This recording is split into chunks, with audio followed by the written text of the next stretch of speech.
Gimana Miss Flo kabarnya sehat? Alhamdulillah sehat. Miss Diri bagaimana? Alhamdulillah sehat. Gimana kelasnya? Fine? Ya, begitulah Miss. Iya. Tetap semangat ya dalam mengajar ya. Iya, Oke. semangat. Miss, kan saya ada rencana mau observasi kelas Miss Flo nih nanti untuk kelas sains ya. Nah, ada baiknya kita lakukan pra-observasi dulu ya Miss ya. Baik Miss. Ya, bersedia ya Miss ya? Bersedia, insyaallah. Ya, dalam pra-observasi ini saya akan mengetahui sejauh mana persiapan yang kami lakukan ketika saat mengajar nanti di saat saya akan mengobservasi. Nah, saya ingin mengetahui terlebih dahulu nih tujuan pembelajaran, area pengembangan yang hendak dicapai, dan strategi yang dipersiapkan itu apa saja. Oke Miss? Oke, ya, kita mulai Miss ya. Nah, untuk materi sains nanti di kelas yang akan saya observasi, apa tujuan pembelajaran yang hendak dicapai? Ya, karena kita sedang memasuki materi flowering plants, jadi yaitu tanah tumbuhan yang berbunga, maka tujuan dari pembelajaran yang ingin dicapai adalah siswa mampu mengidentifikasi bagian-bagian dari bunga. Oke, jadi tentang bunga ya, flowering plants, dan Ya. siswa diminta untuk mampu mengidentifikasi bagian-bagian bunga. Tentunya in English ya Miss ya? Ya, in English karena tentang sains in English, jadinya flowering plants-nya itu part-partnya ya, bagian-bagiannya in English itu sih Miss. Nah, Miss di kelas-kelas sebelumnya nih Miss ya, atau di materi-materi sebelumnya untuk kelas sains ini, apakah Miss mau menemukan kendala atau kesulitan pada saat mengajar? Apakah terkait pemahaman anak atau metode atau cara penyampaian? Ada nggak Miss?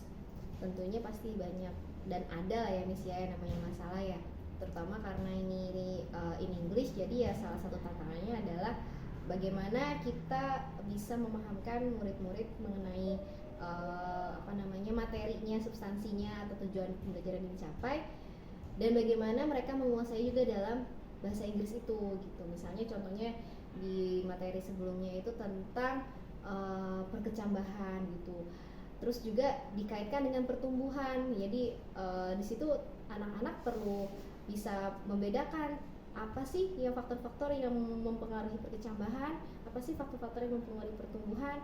Mungkin kalau misalnya dalam bahasa gitu kan, bahasa Indonesia, mungkin anak-anak sudah sedikit bisa lebih memahami. Tapi ketika dibenturkan dengan bilingual ini ya, dengan bahasa Inggris, nah itu ada sedikit tantangannya. Jadi ya mungkin kendalanya di situ. Kadang-kadang pas waktu ulangan pun, Miss ini apa artinya gitu kan. Jadi nah ini berarti kan ada indikasi bahwa tujuan pembelajaran belum sepenuhnya tercapai seperti itu.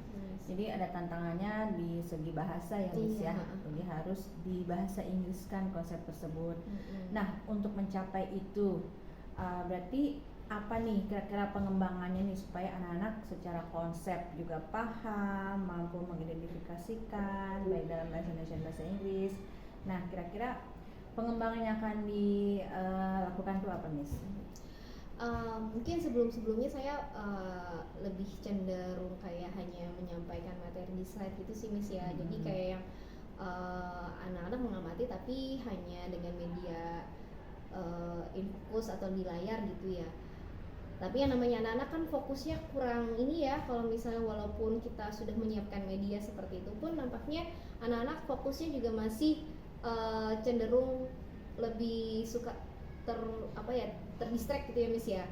Jadi kayaknya sih kedepannya saya tuh berencana untuk agar anak tuh punya pengalaman langsung juga dalam belajar. Jadi karena ini tentang flowering plants, saya akan meminta menugaskan anak-anak untuk membawa bunga apapun itu di sekitar rumahnya.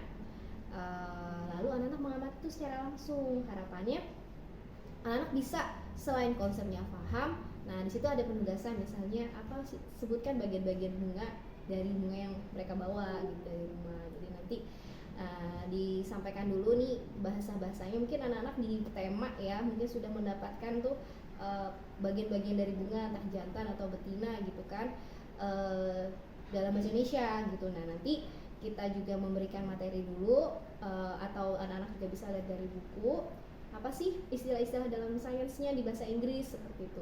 Harapannya setelah diberikan metode yang secara langsung anak-anak atau discovery learning itu ya Miss ya, harapannya anak-anak selain paham konsep, kan mereka nulis ya, jadinya inget gitu. Harapannya seperti itu ya, semoga tujuan pembelajarannya tercapai. Jadi selama ini sebelumnya seringnya ya anak-anak tuh hanya dari textbook saja, Textbook. gambar yang Miss tampilkan lewat slide gitu kan ya. Jadi kurang mendapatkan pengalaman belajar secara langsung. Untuk itu berarti area pengembangan yang dicapai adalah dari segi model pembelajarannya yang akan dikembangkan. Jadi memakai metode atau strategi discovery learningnya itu bisa jadi anak mengamati langsung, mengobservasi langsung. Rencananya mereka akan diminta membawa bunga sehingga bisa menyebutkan dan memegang langsung dan merasakannya. Nah, terus strategi yang dipersiapkan apa nih Miss? Strategi? Yang jelas saya berarti harus menyiapkan LKS-nya ya Miss ya, lembar kerjanya, worksheet-nya. Apa saja sih pertanyaan-pertanyaan yang perlu saya sampaikan di worksheet tersebut agar tujuan pembelajaran tercapai.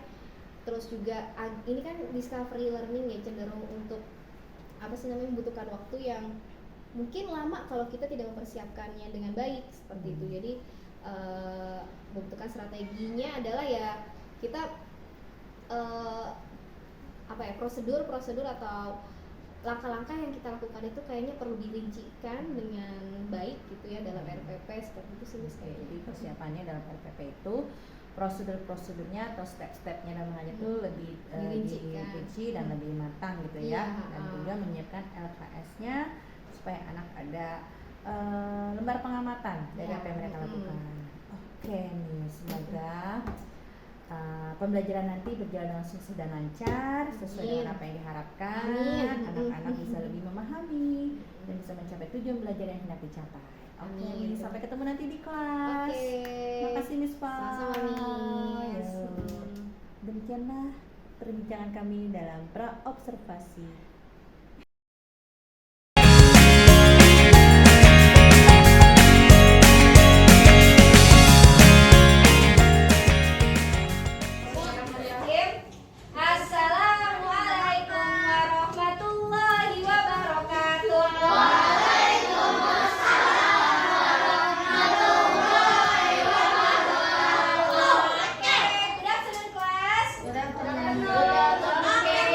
How are you today?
flower.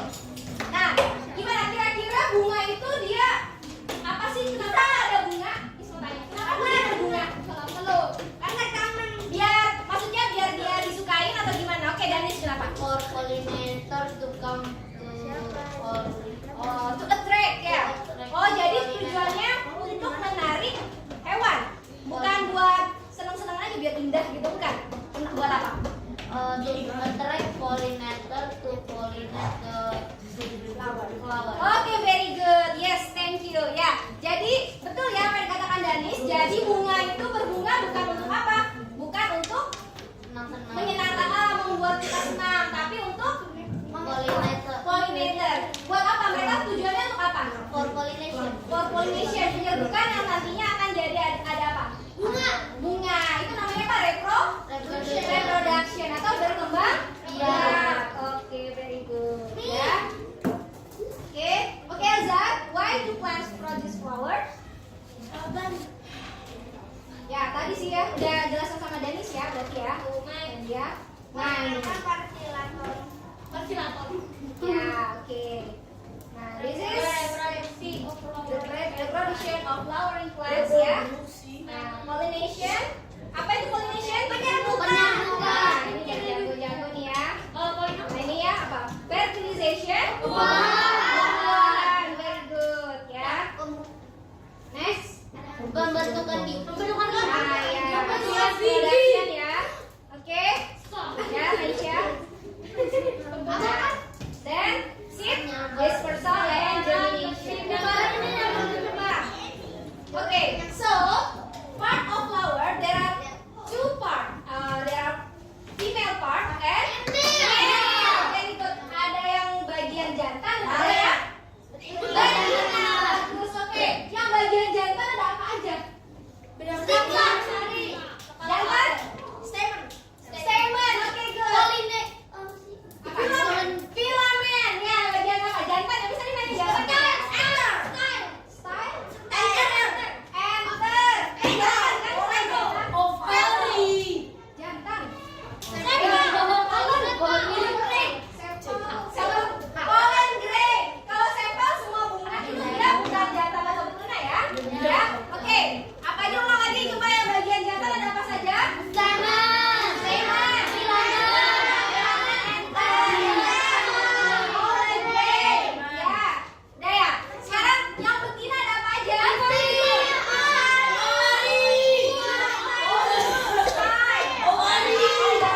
Oke, very good. Ya, jadi bunga itu ternyata ada bagian jantan dan bagian betina. Tidak cuma misalnya jantan saja atau betina saja. Jadi dia ada dua-duanya. Cuma bedanya ada yang satu pohon itu isinya jantan dan betina.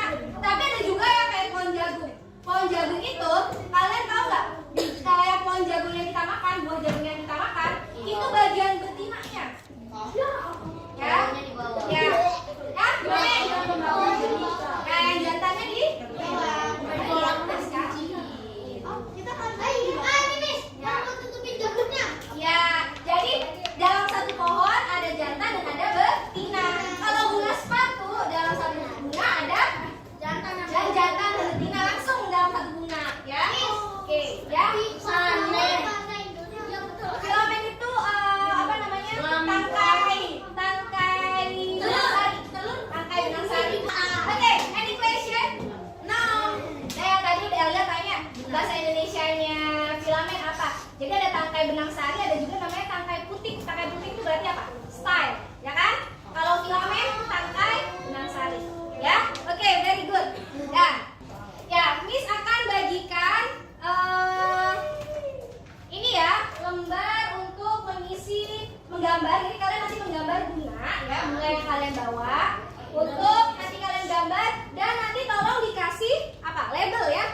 Oke, please give label like this. Nah ini ya part of flower ya. Nah this is it. Nah ini ada kepala sari atau apa ya. Nah dan seterusnya nanti kalian tulis di ini ya di taksi.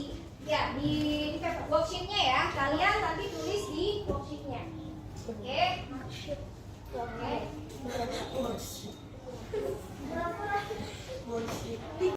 Hijau.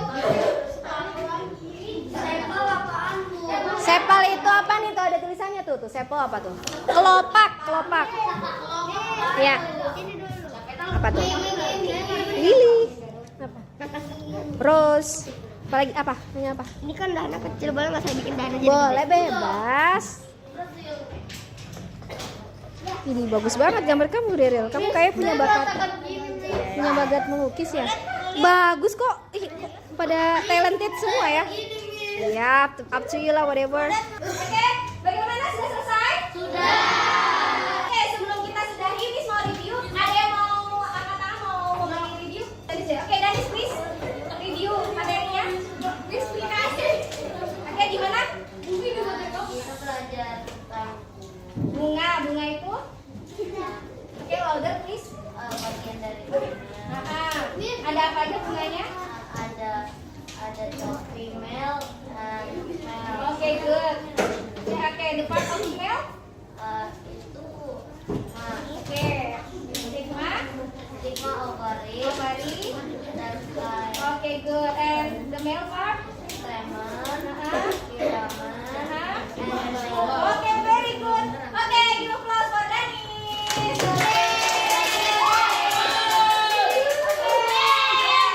Oke ya, jadi that's all. Terima kasih atas perhatiannya. Dan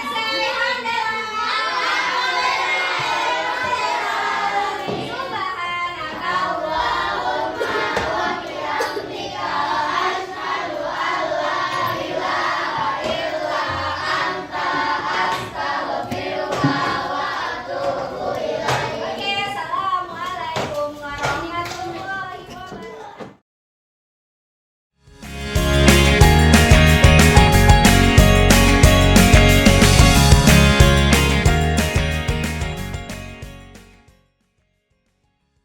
assalamualaikum warahmatullahi wabarakatuh. Assalamualaikum warahmatullahi wabarakatuh. Assalamualaikum warahmatullahi wabarakatuh.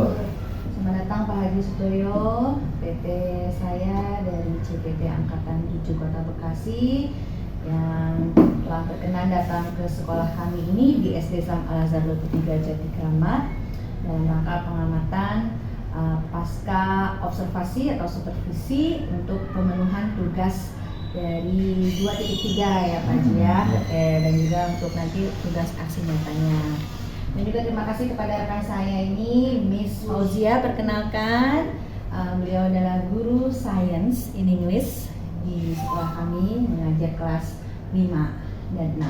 Oke, baik, langsung saja di sini kita akan melakukan wawancara atau diskusi atau sharing setelah kita melakukan supervisi akademik ya, supervisi di kelas 5 ya untuk mata pelajaran sains, di mana sebelumnya kita sudah melakukan pra observasi, kemudian kita observasi atau supervisi itu sendiri, dan ini saatnya kita akan evaluasi atau refleksi gitu ya. Siap Miss Val? Insyaallah. Insyaallah. Oke, terima kasih Pak Stoyo, mohon nanti arahannya setelah kita selesai ini jika ada yang kurang. Baik, Miss Paul, gimana perasaannya? Gimana perasaannya hari ini dulu? Ya luar biasa deh Miss pokoknya. Luar biasa, Ya. Harus dibuat bahagia pokoknya. Iya, sebagai pendidik, sebagai guru harus senantiasa semangat dan bahagia. Iya, betul. Alhamdulillah. Oke. Nah, kemarin kan kita udah sempat sedikit coaching ya istilahnya gitu ya, dimana Miss Paul pernah mengutarakan ada kendala di dalam pembelajarannya seperti itu, dan sedikit mendapatkan pencerahan untuk bagaimana nih supaya pembelajarannya ini yang tadinya mungkin monoton atau kurang berhasil itu menjadi berhasil gitu ya. Nah, ada hal-hal yang mungkin saya sedikit berikan masukan, diantaranya adalah mengenai pembelajaran yang berdiferensiasi atau yang bervariasi gitu lah ya. Jadi tidak satu pembelajaran atau satu teknik atau satu model gitu ya Miss ya. Oke. Nah, itu gimana Miss perbedaannya Miss setelah sebelumnya dan setelahnya pada saat observasi itu dilaksanakan? Ya, memang pembelajaran terdiferensiasi ini sangat ini ya mengakomodir kebutuhan peserta didik ya Miss ya. Jadi kita bisa tetap memberikan semacam apa ya, penilaian gitu kan kepada peserta didik, pada siswa tuh berdasarkan dari minatnya masing-masing gitu kan ya. Misalnya dia keterampilannya memang lebih menguasai di menggambarnya, kan ada juga kan anak yang memang jagonya gambar. Jadi misalnya kemarin kan kita tentang flowering plants yang menyebutkan bagian-bagian bunga gitu kan, salah satu tujuannya. Nah itu ya anak-anak karena menggambar gitu kan, yang mungkin dia jago menggambar, suka menggambar, dia jadi lebih bisa menerima atau lebih memahami bagian-bagian bunga berdasarkan dengan minatnya. Ada juga yang anak misalnya dia, Miss saya maunya ini aja deh, lisan aja itu menyebutkan bagian-bagian bunga. Kita fasilitasi dan ya karena dia berkomitmen seperti itu ya dia akhirnya mau untuk melakukan hal tersebut gitu. Nah ada juga yang mungkin karena dia anaknya juga pendiam gitu kan, terus dia sukanya lebih menuliskan gitu kan bagian-bagian bunga, ya dia kita fasilitasi untuk menuliskan bagian-bagian bunga.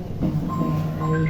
Ya jadi yang tadinya yang kata Miss bilang lebih sering dengan mengandalkan satu sumber belajar itu textbook gitu kan ya, anak-anak ternyata kurang tertarik gitu ya. Ternyata setelah melakukan hal seperti ini, dicoba dengan sesuai dengan apa yang kalian suka, gimana caranya, ternyata anak lebih istilahnya lebih bergairah gitu ya dalam belajarnya ya, dan lebih memahami dan tercapai tujuan pembelajarannya.